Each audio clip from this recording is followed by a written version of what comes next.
there's all sorts of issues with the Clinton campaign arm.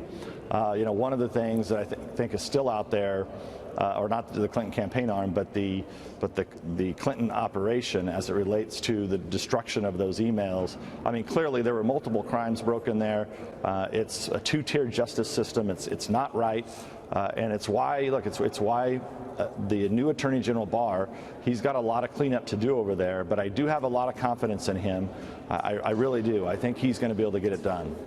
So do you think that another investigation is going to start looking into Hillary Clinton, given the fact that she did exhibit gross negligence in terms of emails, classified documents, and then, of course, a lot of people say that that's really where the Russia collusion was. After all, the Clinton campaign paid for the dossier. They used Russian sources to find dirt on Donald Trump. She did sell a portion of the U.S.'s stockpile of uranium, and her foundation got $148 million. I mean, that's real money. She got it from a Russian company, and her husband made a speech in Moscow and got $500,000. All of this was ignored as the mainstream media tripped over themselves to say it was Donald Trump and not her. I mean, it's pretty incredible that during a campaign you had one candidate with real ties to Russia, the other having zero, and yet it's the other that gets in the headlines of collusion.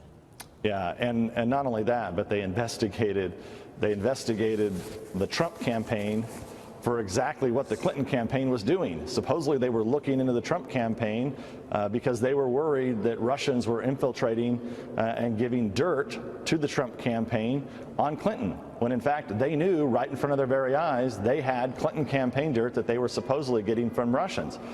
And Christopher Steele, who was the hired gun of the Clinton campaign arm, that was running around in London somewhere, supposedly talking to Russians. We don't know, but the FBI was willing to take that information and never go do a counterintelligence investigation on Christopher Steele. Maybe Christopher Steele was a compromised Russian agent. We don't know, but this is criminal what the media didn't do.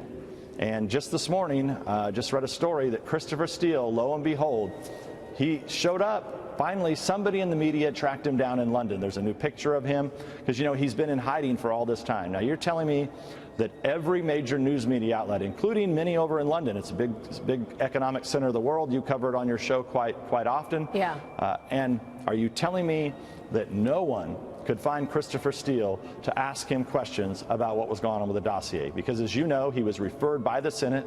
He had a criminal referral to the Senate for lying.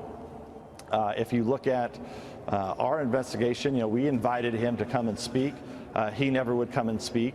And then, lo and behold, after Mueller comes out and basically completely debunks the dossier, it's completely debunked now. The Clinton dirt is debunked. And now suddenly the media has time to go and track down Christopher Steele.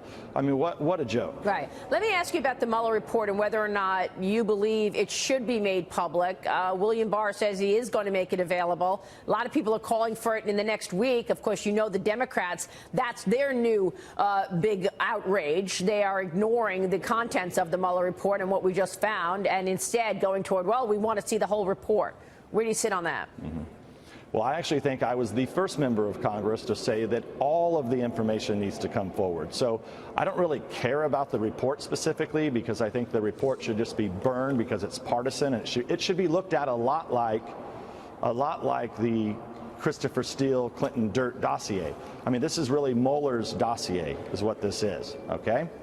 So it was written by a bunch of partisans. However, there were a lot of interviews that were done. There were a lot of warrants that were issued. There's a lot of underlying information that could hypothetically fill in blanks to our investigation that I would like to see.